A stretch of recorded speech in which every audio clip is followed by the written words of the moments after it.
So yeah, again, thanks for coming out tonight, and welcome. And is anyone new here tonight at all? Oh, hi. Okay. So these are just probably, you might be aware, just regular Monday night teachings. Tuesday, Wednesdays we have Tibetan monks or lamas, geshis. They teach in Tibetan, and there's a translator. But Monday night it's like lay students like myself who've been around for a few decades, trying to study and learn about all this stuff, and we try to take what they've taught us from a lineage way back. They know their teacher and the teacher before them and the teacher before them, so it's an oral lineage passed down from the Buddha. And so the Monday nights, the idea is that people like myself, brought up in the West, most of us brought up in the West, that we present their teachings from our point of view, from a Western point of view. So, and obviously no translation, although, we'll see. So the topic this month will be anger, what it is, the triggers, what are the consequences, and what we can do about it. I mean, anger is something that we're all very familiar with. And so it's good to know how to be able to manage that for our own health, and so we don't suffer, and also so others don't suffer as well. Intellectually, I think we get anger more than we do maybe attachment and other things like that, but it's one of the hardest to manage. All right, Geshe Doga, the teacher here, he's almost retired. He just teaches on Tuesday nights, so if you can come and hear him. He was born in Tibet. He's a very highly realised Lama and incredibly wise, and his teachings are amazing. I think you've been. I've seen you there a few times, and if nothing else, he says even if you sort of can't pay attention or whatever, the imprints will sort of be there. But for me, I like the blessings. I like being there, and it's a really nice energy. So it's really quite extraordinary to have someone from Tibet who was born there, escaped with the Chinese invasion over the hills, and refugee camp, a lot of hardships, and he studied, and in India became a Geshe, sort of like a PhD, then some. And so Tuesday night, quite extraordinary. He's in his late 80s now. So Geshe Doga says to understand anger, we need to understand anger in terms of the consequences of our actions. So that's what we need to think about as well. And we'll keep referring back to that over the month. So tonight we'll drill down more into anger itself and our behaviour when it gets to us. Sooner or later it does manage to get to most of us. So everyone is looking for happiness. This is the way I'm sort of trying to think about how anger comes about. So everyone is looking for happiness, and we look for happiness in the world externally. So we usually look outside for our happiness, like go on a holiday, go to a party, have a nice house, car, all that sort of stuff. Go shopping, makes me happy. So I'm guilty of that externally. But nothing brings lasting or permanent happiness. So when we look for happiness externally, we're creating some sort of desires. So we have expectations about how the world should be. So we can get angry when things don't work out the way we want them to. Or if people disagree with us about politics, this is a great time for that example. Everyone's disagreeing with everyone about politics now. And, well, AFL is on, so everyone's disagreeing each other with sport. Carlton and Collingwood, my God, what is that all about? From a long time ago, different players, different coaches, they still, get angry with each other. So, even time doesn't really heal that sometimes. Or we feel insulted, or someone looks at us the wrong way. It happened to me even last year. Someone here in the coffee corner looked at me really weird, and I thought, what on earth is going on? But it was all me running around with a narrative. And we can become, even though we understand anger happens, and like I said, it's one of the easiest to understand, we can still become angry incredibly quickly. It can go like a fire. It can rage, and it can become all-consuming. Anger leaves our thinking brain behind. On the way here, someone pulled out in front of me And it's always the case with driving. It's always the big example for anger, but it's true. I mean, we know, again, intellectually we get it, but it still happens to us. So I actually did think, I thought on the way here, I thought I'm teaching about, oh, not teaching, but talking about anger tonight. I'm going to think about this on the road. There are a lot of idiots on the road, probably including myself. So just driving along and thinking, I'm just going to take it easy. If anything happens, I'm just going to... And it happened, just coming in here in Brighton, someone just pulled out of their driveway. And I thought, okay, I just put on the brakes. Normally I might have honked or swore or something. And I just thought, I'm just going to wait. It's okay. I'm not late. I'm running late always. But yeah, so I'm a bit proud of myself there. But hopefully I don't have to gee myself every time I have to walk out the door. You know, you don't want to have to do that all the time. You want to just have that as a natural thing. Anyway, so we need to figure out how to deal with those things that bug us. If we get irritated, if we get annoyed, that can turn into anger. You know, before the anger takes over, we need to deal with it. So if we understand anger and recognise the triggers, then we can do something about it. So it is important to remember that our anger doesn't define us, and it's not permanent. If it's not permanent, we can get rid of it. But before we get into all that, we'll do a breathing meditation to settle the mind. And I've got a little bit about how to deal with our thoughts from, I found on the internet, the Buddhist Book of Sleep by Joseph Emmett, and he talks about how to deal with the thoughts. So don't get annoyed when I bring it up in the meditation, and don't get angry, but this is just like a warning. So a breathing, get into a comfy posy. So basically you need to have, most important thing, as all the teachers on Monday night tell you, is, hello, have a straight back, just in time for meditation. So important thing is have a straight back. It's good, some people meditate like that, but we usually have the right right palm on here and the thumbs touching, just gently here, and the elbows a little bit away for the air circulation. Head just maybe a little bit down. If you find you're getting too sleepy, lift it up. If you find you're thinking too much, put it a bit more down. And eyes closed or almost closed, however is more comfortable. So with your eyes closed or half closed, so just we'll take 3 silent, deep breaths.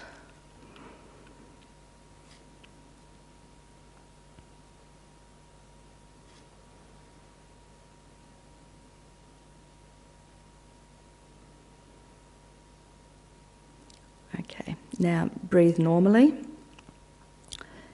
Feel the breath going in and out. So you can pick a spot where you can feel the breath, either through the nostrils, the upper lip, or the chest going up and down. So just breathe and feel the breath.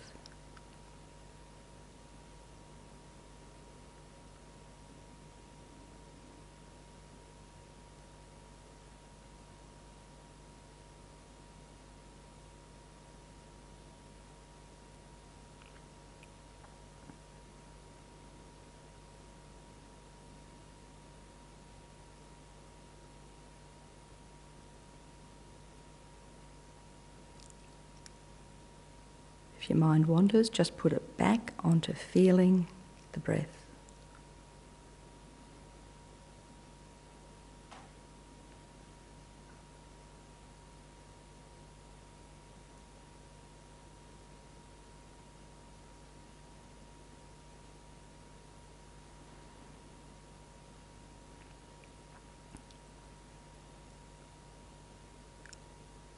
Thoughts will come up, and that's normal.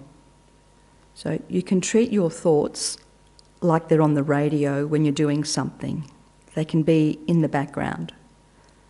So we're aware that the radio is playing, making noise, but we do not actively follow it. Likewise, you're aware that you have thoughts, but you don't want to follow them. So when the announcer says, go and buy that car right now because it's so amazing, we don't drop everything and rush out to buy the car. We've learned to take an attitude of sophisticated detachment with what's on the radio. And that's what we're aiming to do with our thoughts, to cultivate the same detached attitude towards them while we're meditating. So they're going to come up, keep them in the background, pretend they're like a radio in the distance, and you just put your mind now back on the breath. You can count 7 breaths if you like, if that helps, in rounds of 7. So I'm just going to do 3 rounds of 7 myself, so whatever works for you.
If your mind's wandering, just put it back on to the breath.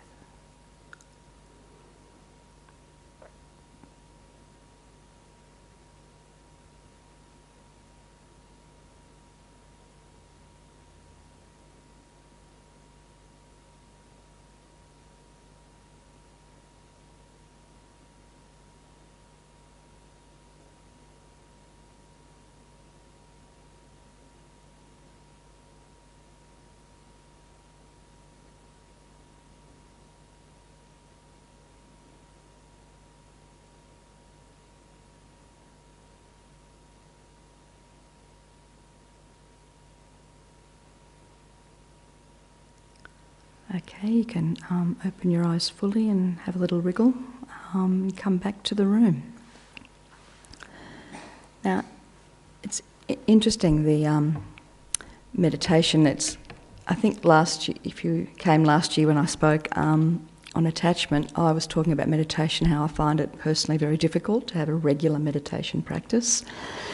But the things I've been trying to do over the last year, well, over many years, but I made a special effort, when I was here, sitting here last year, is to try to do it at the same time every day. And so I don't let myself have any breakfast until I've meditated. So sometimes that might shift. I might eat breakfast later, but I'm not allowed to eat anything until I meditate, even if it's only for 3 minutes. There's an app, a 3-minute meditation app, and I sometimes just do that if I'm in a hurry. Or I have a place where I sit, so that's the other thing, have a place that you can, a nice place, make it nice and lovely, and just sit there where it's nice to just sit, if nothing else. And even if your mind doesn't seem attuned to meditation, if you just sit there and close your eyes and just breathe 7 times. 3 rounds of 7 would be better, but even if it's just 3 times, and then dedicate energy and go. But if you make it that's the thing I've learned, it's got to be a habit. And I think Geshe Doga says this as well. He used to say to us, I think meditate for 5 minutes, and now he says just meditate for 1 minute if you can't manage, I mean, obviously do more when you feel you're able and you have the time. And the funny thing is when you go to work and you think, I don't have time, I'll do it, when I'm not working, or I get, another job that starts, I used to freelance, another job that starts later or whatever, you still don't do it. It's the habit. It's the habit. Okay, so... and with the breathing, it's really beneficial. I know you can do more than breathing, but it does get you in a bit of a calm state of mind. And also, I remember doing a Vipassana course, breathing course in India, and it's 10 days, and the first 3 days was concentrating on the feeling, the breath going in and out on the upper lip. 3 days. I thought, God, really? Anyway, I went with it. And I thought I'd be bored out of my brain, but it was actually interesting because they had teachings by Goenka, some tapes and stuff as well. So it won't get boring after a while. And even if you're on the train or something, or I used to be a maths tutor, and I used to tell my kids before the exam, just breathe. You've done all you can. There's no point worrying now. Breathe before you get there, and before you even start, before they say, turn over your page. Take some breaths, then start. Anyway, breath is powerful. Okay, so that's meditation. We'll do an analytic meditation a bit later on. Okay, so what is anger? So I said before that anger isn't permanent. It's a mental state. It's a state of mind. Even though we can feel physical things like a churning, tight stomach or increased pulse or heart beating, something like that. The Lama Yeshe Wisdom Archive glossary, the Lama Yeshe Wisdom Archive. Lama Yeshe was one of the co-founders of this centre, and they've got a wonderful lot of resources, but they've also got a glossary that defines a lot of terms, and they define anger as a disturbing thought that exaggerates the negative qualities of an object and wishes to harm it. Even a car, you might not like a car and you might just kick it, or something like that. So it's not just a person. So, and you exaggerate the negative qualities of something like that. Blah, blah, blah, blah, car, it's whatever. Yeah, I don't know, I don't kick cars, but I know some people do. Anyway, and the common example I spoke about before about driving in traffic. So most of us have experienced this. Someone cuts you off, all of a sudden they're morons, They've got their driver's licence from a cornflakes packet and so on. We don't even know them, and we're already ascribing qualities to them and attributes to them. It doesn't mean what they did wasn't wrong or it wasn't dangerous, but basically things aren't panning out that we want them to. We want a clear run. So we get upset, and that can turn into anger really fast. That's why they coined road rage. So anger can flare up when we don't get what we want, smooth traffic, or when we have unrealistic expectations. No idiots on the road, an unrealistic expectation. When we get angry, we have to counter, we have to think that there will be idiots on the road, and we've got traffic lights, we've got roundabouts, we've got idiots on the road, we've got we've got speed cameras, so we've got to factor all that in. So when we get angry, we generally want to harm someone, either physically, emotionally, or with words. So this can only lead to suffering. I mean, I've seen my brother do road rage. I was incredibly shocked, but he was not happy. So it's not going to lead to happiness. Now, to one of the books I'm looking at is Working with Anger. And I gave it to my partner a long time ago. But anywho, he's actually not, and he's actually very, very calm. He meditates for an hour every day, but it's a bit of a joke. But it's a very good book. So just to take that driving example a bit further, she's talking about this person called Floyd. Floyd told me of his outbursts of road rage. Once, while he was driving on the highway with his fiancée, another driver cut him off. Infuriated, he sped up, overtook the other car and deliberately lurched in front of it. At such speed, he lost control of the car. It skidded across 3 lanes and skimmed an embankment before finally coming to a halt. He suddenly realised that his rage had almost killed his fiancée, and a deep remorse overcame him. He then stopped interpreting others' poor driving as a personal affront. Like he felt he had to go and overtake the other car and just lurch in front of it. I mean, people, what's it called when you go up close to a car? Tailgating, that's the one, thank you, yeah. So you see people tailgating because they're angry and they just tailgate. And that's dangerous. You're putting yourself in danger. They could stop, I think under the law, if they stop and you crash into them, it's your fault. So you're the one who has to pay. So you're putting your life in danger, you're putting your car, well, your car can get fixed, I guess, but you don't want to smash your car. So these are the things that can get into our heads. And then there's change. People can get angry because things change. Think of MAGA, Make America Great Again, or, when politicians leverage nostalgia for the past, and people look through rose-coloured glasses in the past anyway, and so they don't like change. So if people promise they're going to put you back to where you were, people like that. But even with the internet and things moving too fast, people don't like it.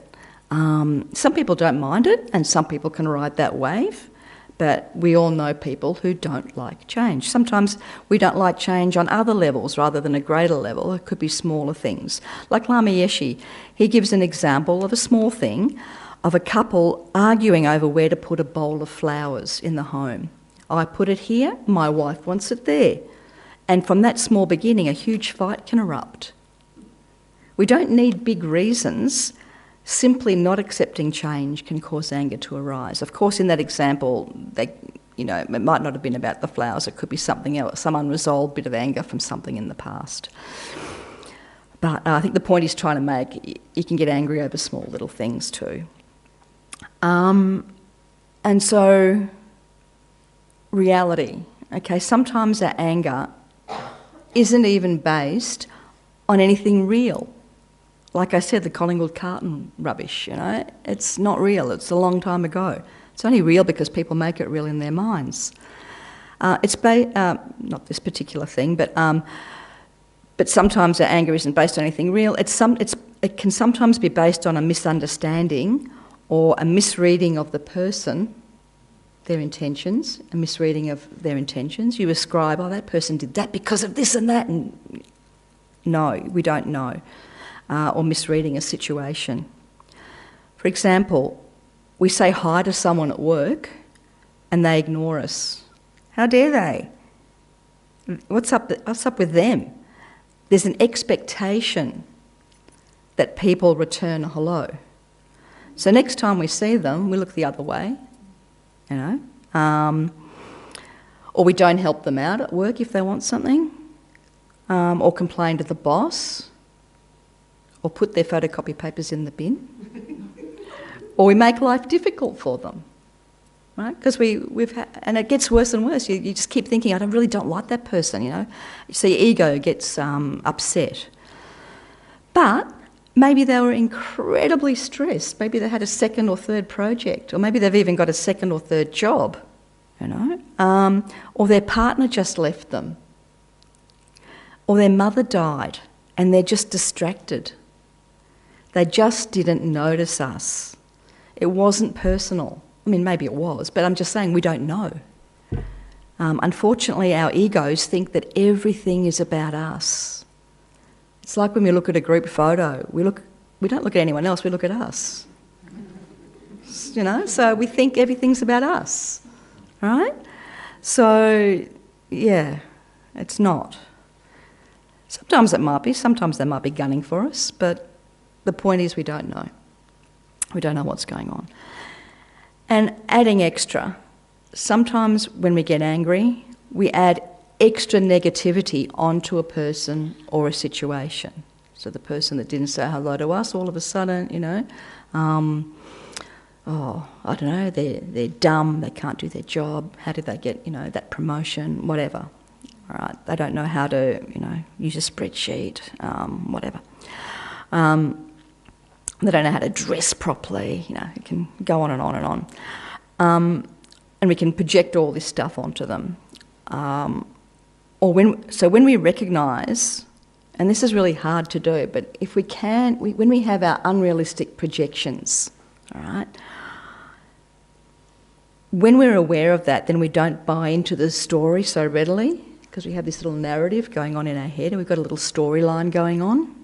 If we can sort of cut that off and realise, and this is a hard one, that we've got some unrealistic projections going on, unrealistic storylines, and we can perhaps reduce the anger that we feel. Now, another nun, so I've been talking about Thupten Chodron, you've probably heard of her, Venerable Robina Corton, and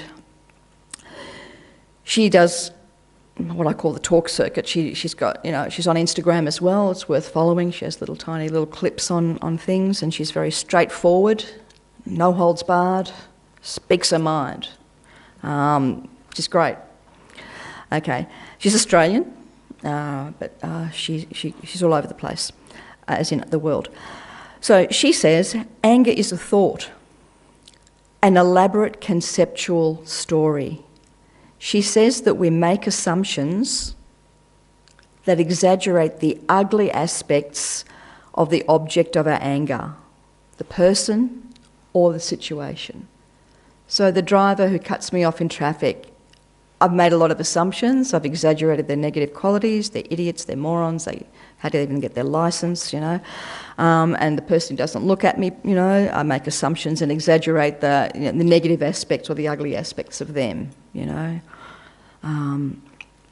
whether it's what they wear, how they look, what they say, how they say it. Oh, they can't even pronounce acumen, it's acumen, God. They can't even speak properly in the workplace. You just sort of go on and on and on. And Venerable Robina goes on to say, anger, this is an interesting one actually. I had to think twice about this. Anger is not someone else's fault. That doesn't mean the person didn't punch me. Sure they did. And it doesn't mean that punching me is not bad. Sure it is. But that person didn't make me angry. The punch is merely the catalyst for my anger, a tendency in my mind. If there were no anger, all I would have is a broken nose. And what I was thinking is if it was a kid, if it was a child that punched you, like if you punched me, I would probably think, I'd probably be a bit more calm and sit down and have a chat with you. I'd probably have more patience with you, right? So my mind would be calm, it wouldn't be angry. If you punched me, I'd run. but I know you wouldn't, darling. I know you wouldn't. But yeah, so that's the point, right? So what made you angry about the punching was the expectation and desire not to be punched. Or maybe you thought they would appreciate that no-holds-barred critique of their personality. So, again, if it was a kid that punched you, you may react differently. You'd probably give them the benefit of the doubt, sit them down and calmly talk to them. So this is the mind state we want to be in when we engage with someone. We want a calm mind state. We're far more sensible when we're calm than when we're angry. I've never seen a sensible, angry person ever. And I've seen a lot of angry people, especially, when they drink. You see angry people. Not all of them. My dad was never angry when he drank, but I have seen a lot of. I grew up in a Latvian community, a lot of drinking, but a lot of parties at my parents' place, and there were angry drunks, and there were smiley ones. But yeah, so any angry person I've seen has never been happy. You can think yourself, you can dispute that, but you can have a little think about that yourself too. Basically, anger clouds clear thinking. And that's the main reason why a lot of us are, looking at Buddhism, the Buddhist philosophy. We want to tame that unruly mind that goes off like a pinball machine. We want to tame that. We want to be a bit calmer. We want to approach life in a calm way. And clear thinking. So going back to the idiot at work who didn't say hello to you, if there is anger, your mind will create that negative story, and then you react, and then they react, and so it goes on, like the Hatfields and the McCoys or the Collingwoods and the Carltons. So just that circle, and I'll come back to that spiral in a minute. So Geshe Doga says that we need to recognise that when the mind is overpowered by anger, it will lead you to a state of mind where you might do something you normally wouldn't want to do. So if you weren't angry, you might think, oh my God, I would never think of doing that. But when you're angry, you might do things that you, as I said, you might not normally want to do. So don't accept the premise of your anger. I'm reminded, like when politicians say, I don't accept the premise of your question. Don't accept the premise of your anger. Don't believe that you're seeing the real picture. The person at work, their mother may have died, and they've got all sorts of emotions coming through, because mothers aren't perfect. You can't expect human beings to be perfect. So they've got all these emotions coming through. So we don't know the real picture. So look and see what the causes of your anger are. Is an attachment broken? You're attached to someone and they've been mean to you and you get angry with them? Or is there an unmet expectation? You expect someone to do something for you or act in a certain way and they don't. So you're angry with them. So have a look in yourself and see if you can see a reason. I know that's hard when you're in the midst of anger, and so we're going to talk next week about how to sort of get out of that, and a few strategies. But maybe the real picture is that something is standing in the way of your desires, or I think I'm repeating myself, or people aren't acting the way you expect them to. So there's no reason to be angry with them, because it's your expectations and your attachments. So when you're angry, like I said, you're not clear-headed, and you'd probably know that yourself. I know if I'm angry, I'm not clear-headed, and I say stupid things, even though I think I'm the smartest person in the world when I'm angry. I'm not. I'm totally not. So when you're angry, you can't correctly assess what's going on. It's good to know what's going on and assess, other people and situations, but if you're angry, that's not going to happen. That's because, you can't think clearly. Your anger is based on exaggerating or superimposing negative qualities onto someone or the whole storyline. Okay, I'm starting to repeat myself. So we'll do an analytical meditation. I'm going to have a glass of water. Sorry.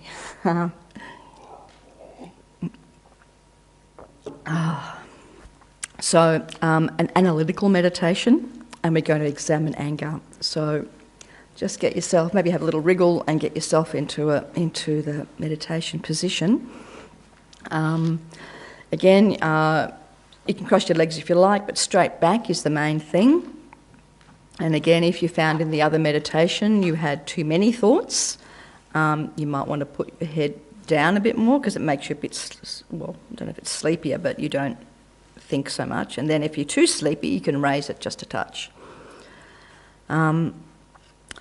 Okay, so I'm just going to run through a story and you'll be thinking, about things. So we'll just start with watching our breath. Just breathe to settle into the meditation. So just take a few breaths.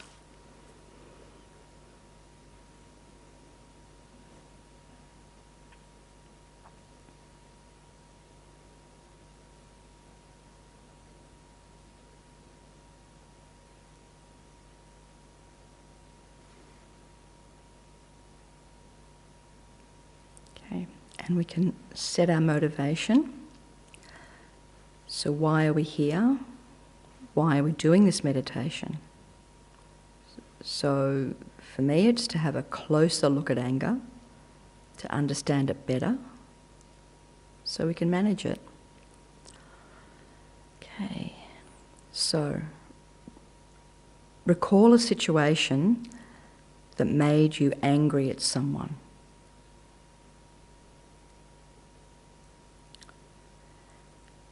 How does it feel to be angry? Try to feel that anger when you were angry at someone. Is it a pleasant feeling or an unpleasant feeling.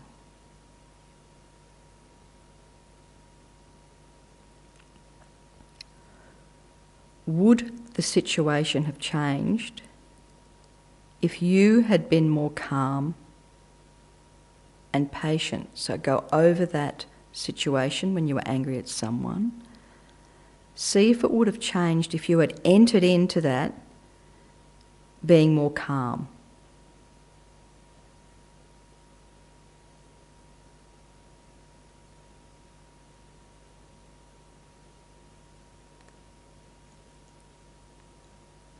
So you're replaying it, looking through the eyes of calmness and patience rather than through the eyes of raging anger.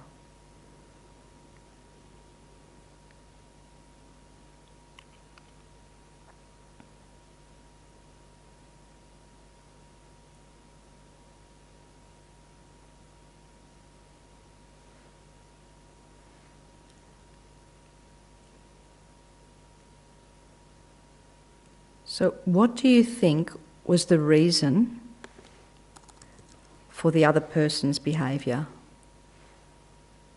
Why do you think they behaved the way you did, which made you angry with them? Were they frustrated?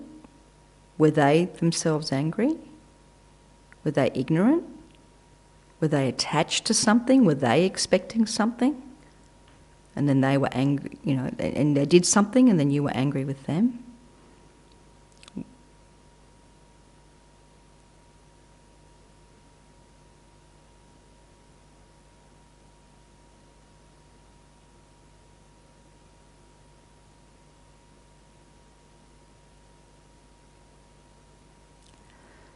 So drill down to what exactly made you angry. Did the other person make a stupid mistake? Were they rude? Were they stubborn? Were they selfish?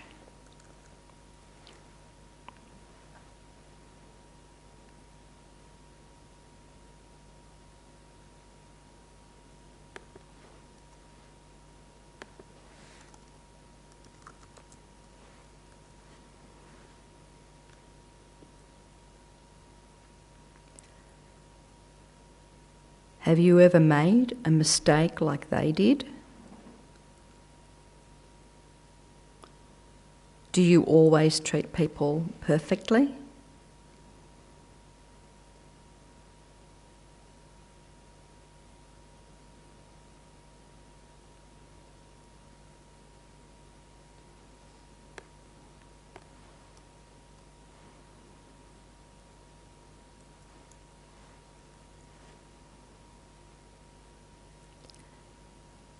Instead of being angry with the person, try to become angry at the real reason. Was it your attachment to something? Did they go and drive your car and it got a scratch on it? Was it your selfishness? Did you expect them to get you a cup of tea or a drink when you came home and they didn't? Did you have an unrealistic expectation? So what was the reason you were angry rather than them?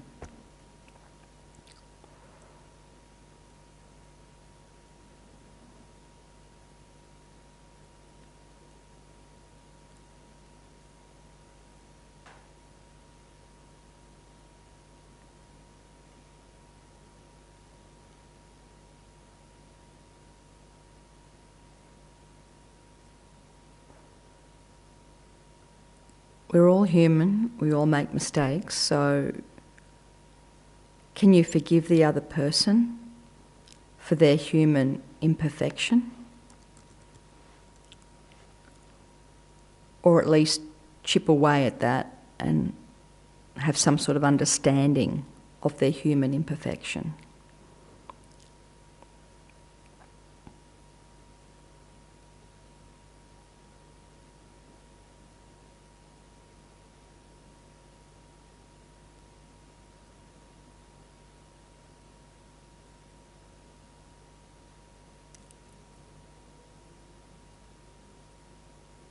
ask yourself, is that person happy?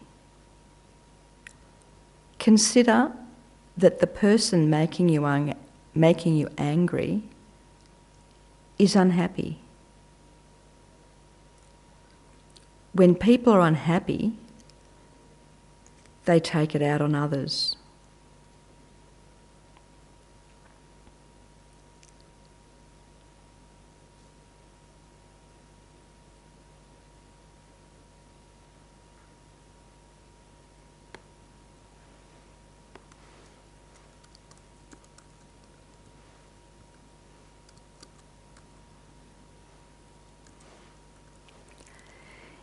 It doesn't mean that what they did was right.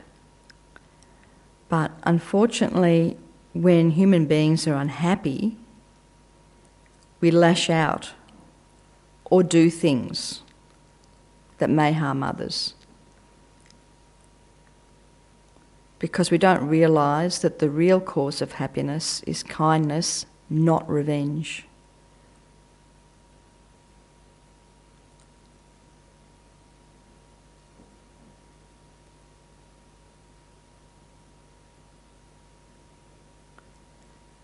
So you can have compassion for their unhappiness or their flaw.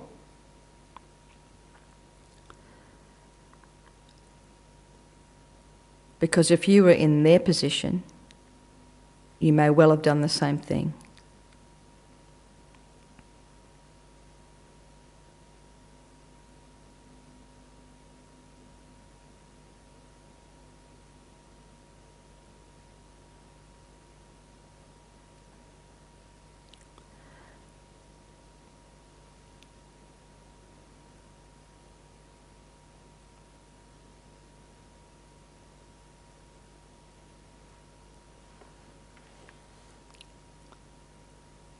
Okay, so I finish off with having compassion for them. So let's rejoice. We haven't finished yet. Let's rejoice that we did this meditation and imagine sharing the beneficial energy that we created. So we're going to do a bit of visualisation. Imagine that there is a ball of light in the centre of your chest. So send that positive energy, that beautiful white light, that good energy from doing the meditation, and send it out into the world as a bright white light. Imagine it reaching all living beings and calming their minds.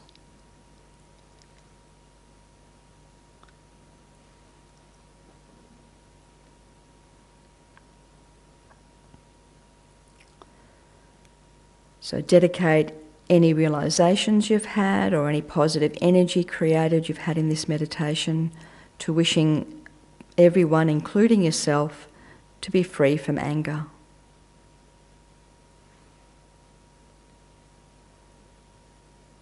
So bring your mind back into the room and open your eyes and come out of the meditation. Was that a bit long? Oh, okay. Any comments on that meditation at all? Or I know we'll have questions in a minute, but I just thought, while it's fresh. Okay. So as Venerable Thupten Shodron says, no one wakes up in the morning and says, I feel so happy today, I think I'll go out and hurt someone. So we don't usually do that. We only harm others when we are tormented by anger.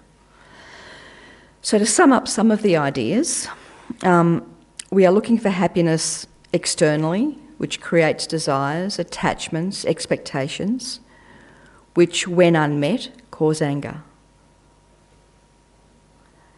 When you're angry, you can't correctly assess what's really going on. That's because you can't think clearly. Your anger's based on exaggerating or superimposing negative qualities onto someone or something. Anger destroys your inner peace. And we want to be peaceful, we want to have that inner peace. Otherwise, why are we here? Anger is seen as a destructive force. that clouds our judgment. It can lead to harmful actions and causes suffering. Not to mention the physical effects. You're stressed, you can't sleep, your mind's always going on and on with rubbish. You have an increased heart rate, muscle tension, and angry people look ugly. So that's another reason why when you meditate, you look nice.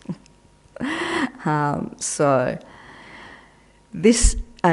a saying that has done the internet rounds, but it's a good one. So holding on to anger is like drinking poison and expecting the other person to die. So that is, anger is toxic. You want to hurt the other person, but it's going to hurt you. Okay. But are there any positives or upsides to anger? Can anger be healthy? I used to volunteer at 3CR Community Radio station, and remember talking to a guy who said that anger is good because it motivates him to be an activist and, in his mind, doing positive actions. So that anger sort of propelled him to act. But anger is not a positive mind state. Anger is unstable. You'll burn out. Sure, go on that demonstration or whatever you want to do. But you'll burn out and you'll lose that. If that's the basis for your motivation, you'll lose the motivation. Anger leads to stress, like we discussed, mental clarity, emotional instability. So you can't think clearly and make good decisions. You might punch out that, policeman on the march. Not a good decision, okay? Or maybe not the policeman, but the opposing side. But the way to do that, because I only started coming to TR when I was at 3CR, so I talked to people about it. I remember an Irish guy, Michael, who later became a monk. He said, compassion. If you're upset about something like animals being mistreated, and going on march obviously isn't the only activism you can do. You can write emails and letters and ring up your local MP or whatever. But so if you've got a compassion for a situation like the environment or animals, injustices. Sorry. The compassion is the motivation to act. So the compassion is the motivation for your activism. That's far more sustainable than anger. Okay. Yes. So the spiral of misery. On page 1 of Venerable Chodron's book, she talks about She talks about how anger can keep our mind bound in spirals of misery. So I like that idea because anger begets anger. A lot of isolated angry incidents, and you're angry with a lot of things, and then all of a sudden you're a grumpy old person shaking your fist at the clouds, right? You're just angry about everything, all right? So people will react negatively to you or ignore you, possibly making you more angry, and so on. Lama Zopa once, this young couple had trouble with an elderly neighbour next door, and he was always angry. And he asked them for advice. He asked Lama Zopa for advice, and he said, give him a present. Which, it's sort of not in our thinking to sort of do that. Give who you think is an enemy a present. But Lama Zopa obviously had a bit other wisdoms. Other people might throw the present away, but the old man was so touched by that. And they all became friends. But that's, I think Lama Zopa saw something. He was the co-founder of this centre as well as Lama Yeshe. And so he probably thought something extra, because I used to think, some people would just throw the present away. But anyway, that's an interesting thing too, to break out of that cycle. All right, so we want to start distancing ourselves from anger, and we want to replace anger with positive states of mind. So we want to spiral upwards instead of spiralling downwards towards suffering. So if you're angry and constantly angry, and anger begets anger, and you're spiralling downwards, what did she say? Keep our mind bound in spirals of misery. So you don't want to go spiralling down towards suffering. You want to go spiralling upwards towards happiness. So you want to replace thinking about anger with something else. Like have a look at these beautiful pictures behind us, or look at a picture of a loved one, or go pat your cat or your dog. You replace something, the anger, with something nice. I know it sounds a bit cheesy, look at a flower full of meadow full of flowers, but whatever makes you get off anger. So, a distancing or a distraction. So we're going to look more about that next week. So tonight was more about just looking at all different aspects of anger, how we behave, suffering, and just really getting a feel for it and convincing ourselves that it's a bad thing, and how easy it is to get angry. So we'll look at some strategies to deal with that next week. So as I said earlier, things are not always going to work out the way we want them to, so we need to work out ways to deal with that before we get angry. So yeah, we'll look at some practical strategies to reduce and hopefully overcome anger. Basically, we want to change our reactions to things that trigger us. So that's what we want to do. And this will be meditation, mindfulness, patience, equanimity, forgiveness, the old block of wood strategy, a lot of things, all those main things. We've got time. I was going to make some announcements, but we'll do questions first if anyone's got any questions or comments or their own thoughts about anger. Maybe you have some other things to contribute. Yeah? We'll talk about more of that next week, but briefly, we've got time. Briefly, it's sort of like counting to 10, but better. You know the old one about if you're angry, count to 10? The idea is to create a bit of distance, right? So you don't react immediately, because it's probably going to be a stupid reaction if you're angry, right? We talked about anger, you're not very clear-headed. I mean, it could be a thoroughly thought-out... You don't have time to have a thoroughly well thought-out response when you're angry, so it's probably likely not to be that great. So the block of wood is that if you, for example, someone insults me, and I can feel it, you can feel the anger, right? And just think block of wood, block of wood, block of wood, block of wood. You're just a lump, an unreactive, unresponsive lump. Walk away if you can. That would be best. Just walk away. I used to say to my mum, I'm hanging up now, Mum. I just hang up. Love you. Hang up. Right? She knows she triggers me, or triggered me, so she knew, But it took me decades to get to that point. Anyway, so a block of wood, unresponsive, walk away. Okay? That's what block of wood is about.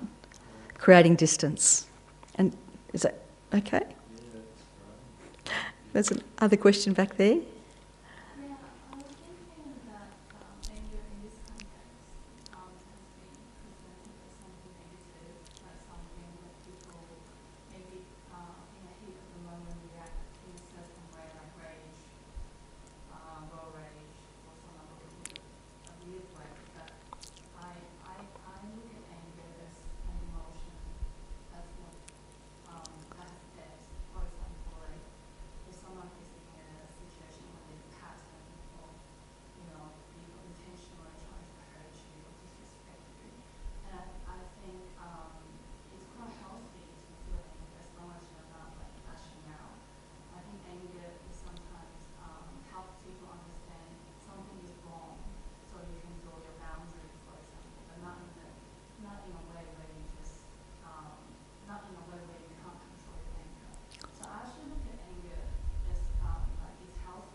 That's if that happens, that would be great. If you can do that. But oftentimes when you're angry, you're not that clear thinking and you're not that calm. Sometimes the...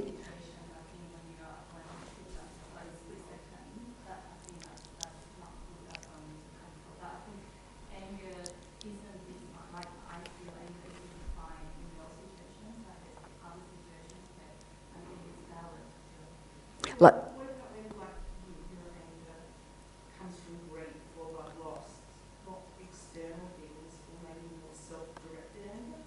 Hang on, I'll get onto that one in a minute. I'll just respond to that one about the pattern, and then I'll talk about the grief one. So when you've got, like you said, your example was in someone else, you've noticed a pattern, an unhealthy pattern or something in the other person, and you're upset with that. Yeah, so if you recognise that it's a toxic relationship and there's an unhealthy pattern, there's no need for you to you're probably upset, right?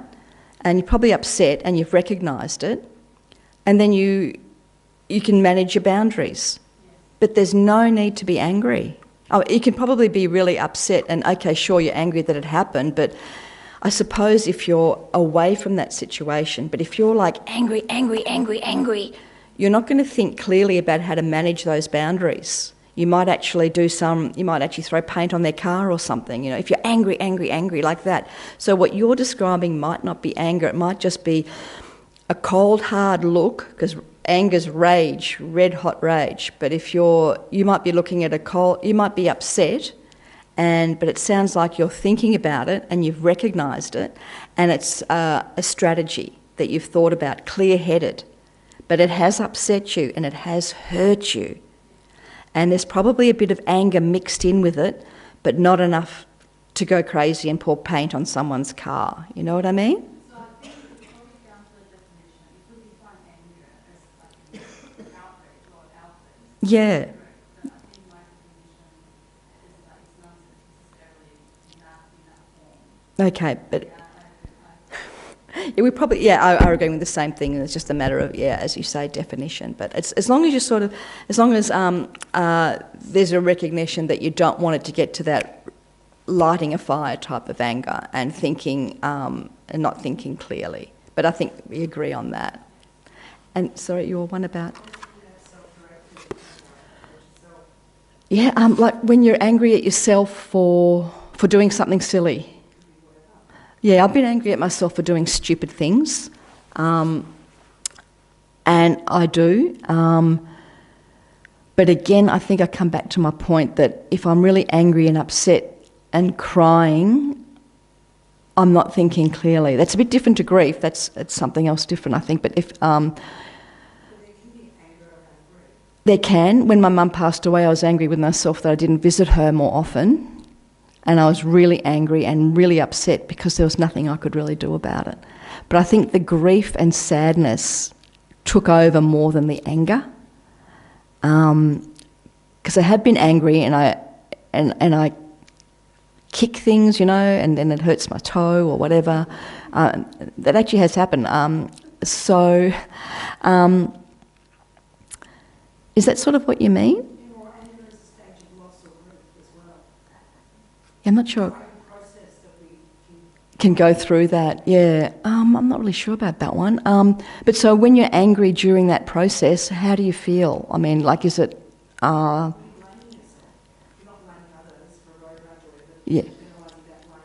Onto you. That's a good one. I'll have to think about that. For me, I let it pass, but...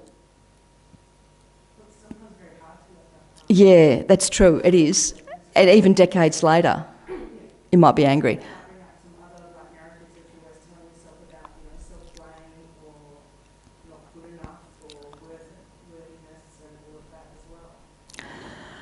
I think a lot of that has got to do with self-love and concentrating on the positive things about yourself, and again replacing, or not replacing, but at least trying to push out a lot of those negatives, which are probably... you're exaggerating. You're probably exaggerating a lot of the negatives of yourself, especially in grief, what you can do, or you blame yourself. I used to teach at St Leonard's College, and a teacher there committed suicide. And a good friend of mine, she blamed herself because she said Stephen was trying to talk to me beforehand, and so she got really angry with herself. But it was unrealistic. So it was unrealistic. So we all tried to tell her. Obviously, you don't want to listen to that when you're in the midst of that. But you've got to obviously surround yourself with people who will tell you your good qualities. But I think it's important to replace a lot of those unrealistic ideas with positive things about yourself. And I think that's the same with self-love. You've got to allow yourself to believe that you're good. You've got to allow yourself to believe that you're worthy, I suppose, but more... If you can love others, you should be able to love yourself, and you should be worthy of being able to love yourself. But in terms of...